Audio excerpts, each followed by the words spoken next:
Supreme court के SC आरक्षण में क्रीमी लेयर लागू करने की इजाजत देने के खिलाफ पूरे देश में दलित आदिवासी संगठनों ने भारत बंद का आह्वान किया है। जबलपुर में भी बंद का मिला जुला असर देखा जा रहा है। शहर की कुछ दुकान जहां बंद रही तो वहीं ग्रामीण क्षेत्रों में बंद का असर नहीं देखा। हालांकि बंद में कांग्रेस ने भी समर्थन दिया। जबलपुर में कांग्रेस पार्टी के कार्यकर्ता अंबेडकर चौक पर पैदल पहुंचे, जहां उन्होंने बाबा साहब अंबेडकर की प्रतिमा का माल्यार्पण करने के बाद एक विशाल रैली निकाली। कांग्रेस की यह रैली अंबेडकर चौक से मालवीय चौक पर पहुंची। इस दौरान बीच में जो भी दुकानें खुली देखी गई उन्हें बंद करने का आह्वान किया गया। दोपहर 12 बजे रांची आधार ताल गढ़ा हनुमान ताल से संगठन के कार्यकर्ता तहसील चौक अंबेडकर जी की प्रतिमा के सामने पहुंचे और फिर रैली के रूप में मालवीय चौक पर प्रदर्शन किया। कांग्रेस ने केंद्र सरकार से मांग की है कि विशेष सत्र बुलाकर न्यायालय के इस फैसले को निरस्त कर 9वीं अनुसूचित में शामिल करें, जिससे आरक्षण को बार बार चुनौतियों का सामना न करना पड़े। विशेष सत्र में इस पर भी विशेष ध्यान देना चाहिए कि एसटी एससी की भर्ती के दौरान इंटरव्यू में नोट फॉर सुटेबल अर्थात नौकरी के लिए पात्र नहीं है। इन सभी मुद्दों को लेकर भारत बंद का समर्थन किया जा रहा है।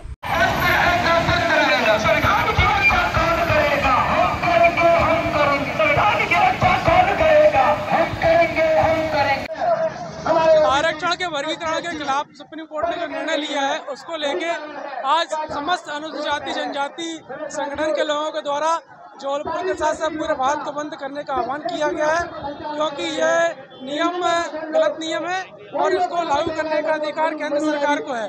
और केंद्र सरकार में जो संसद में सत्र लाएगी और राष्ट्रपति इसमें अनुमोदन देंगे उसके बाद इस नियम को लागू कर सकते हैं। ये जो निर्णय लिया है उसके खिलाफ में सारे अनुसूचित जाति जनजाति के वर्ग एकजुट है और आज सड़क पर उतर के विरोध प्रदर्शन कर रहे हैं। भारत बंद किस लिए है और क्या? देखिए, इस देश की सरकार जब से भारतीय जनता पार्टी के हाथों में आई है वे इस देश में आरक्षण समाप्त करना चाहते हैं, वे इस देश में संविधान समाप्त करना चाहते हैं। आरएसएस जो कि जिस रिमोट से भारतीय जनता पार्टी और भारतीय जनता पार्टी की सरकार चलती है, अनेकों मंच पे समय समय पर आरक्षण के खिलाफ बात कर चुके हैं, अनेकों मंच पर संविधान के खिलाफ बात कर चुके हैं, मगर अब पानी सर से ऊपर हो गया है। बाबा साहब अम्बेडकर जिनने हमको ये मौलिक अधिकार दिए थे, जो अधिकार गरीब को है वही अधिकार इस देश के अमीर को है। बाबा साहब अम्बेडकर ने एक व्यवस्था दी थी कि आज का समाज में अंतिम पंक्ति में बैठा व्यक्ति जो कहीं पिछड़ गया था वो मुख्य धारा में कैसे आ सके, उसके लिए आरक्षण की व्यवस्था दी थी। मगर इन पूंजीपतियों के हाथों में गिरवी सरकार इस आरक्षण व्यवस्था को खत्म करना चाहती है, संविधान को खत्म करना चाहती है। और तो और आपने देखा कि इस देश के माननीय न्यायालय के जजेस जब रिटायर हो जाते हैं तो उस भारतीय जनता पार्टी की सरकार के राज्यसभा सदस्य बन जाते हैं, लोकसभा सदस्य बन जाते हैं।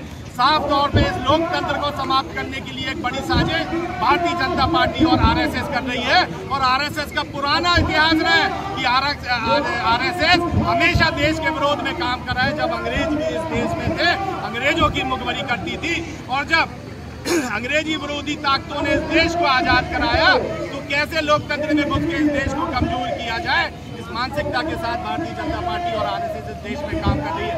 मगर हम तमाम अम्बेडकरवादी लोग, हम तमाम अम्बेडकर के दीवाने, हम तमाम कम्युनिस्ट, तमाम सोशलिस्ट लोग, तमाम कांग्रेसी लोग उस तुगलकी फरमान, उस तुगलकी निर्णय, उस आदेश के खिलाफ सड़कों पर उतरे हैं। आज इस तर्ज पर 21 तारीख को भारत बंद का आह्वान किया था।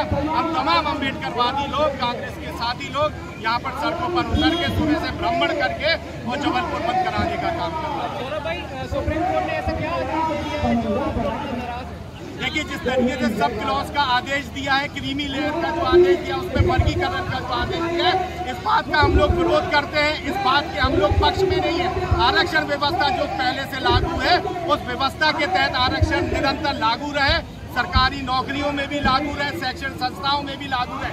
आपने देखा किस तरीके से उत्तर प्रदेश में इस आरक्षण की धज्जियां उड़ाई गई हैं। ये तमाम बातें जो माननीय न्यायालय ने कही और जो सरकार जो कह रही है उसका हम लोग विरोध करते हैं।